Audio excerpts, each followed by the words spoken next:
السلام علیکم دوستو، یوم آزادی مبارک ہو آپ سب کو۔ دوستو، جب 15 اگست آتا ہے تو دل خوشیوں سے بھر جاتا ہے، بلکہ پورے ملک بھر میں خوشیوں کی ایک لہر دوڑ جاتی ہے۔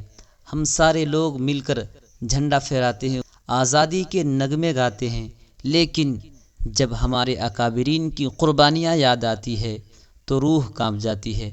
کس قدر قربانیاں دی ہے ہمارے اکابرین نے، ہمارے پروجوں نے، کس قدر مصائب و آلام سہے ہیں۔ انہوں نے تحریک آزادی میں اپنے لہو سے مادر وطن کی پیاس بجھائی، جیل کی کوٹھریوں اور پھانسی کے تختوں پر آزادی کا نعرہ بلند کیا، سر پر کفن باندھ کر انگریز کی حکومت کو ختم کرنے کے لیے میدان میں نکل پڑے۔ پھر تاریخ نے دیکھا کہ علماء کو توپ کے منہ پر باندھ کر گولہ داغ دیا گیا۔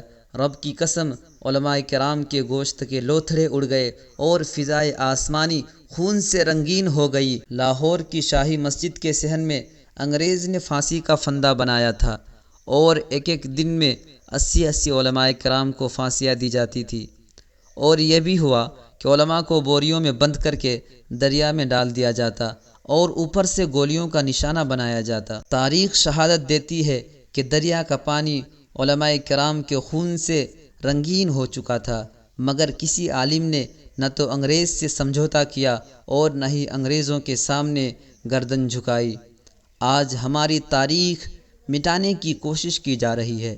جنگ آزادی کی تاریخ سے مسلمانوں کا نام نکالا جا رہا ہے کہ ہم سے یہ سوال کیا جا رہا ہے کہ تم نے ہندوستان کو کیا دیا؟ ارے جاؤ، ہمالیہ کی بلندی سے پوچھو، گنگا کی گہرائی سے معلوم کرو، سرزمین ہند کی شادابی سے پوچھو، تاج محل کی فلک بوس عمارت سے پوچھو، قطب مینار سے معلوم کرو، لال قلعہ اور جامع مسجد کی دیواروں سے پوچھو، یہ سب کے سب ہماری عظمت کی گواہی دیں گے۔ ہندوستان کا چپا چپا اس پر شاہد ہے کہ ہندوستان کو ہم نے کیا دیا۔ 100 بار سنوارا ہے ہم نے اس ملک کے گیسوئے برہم کو، یہ اہل جنوں بتلائیں گے کیا ہم نے دیا ہے عالم کو۔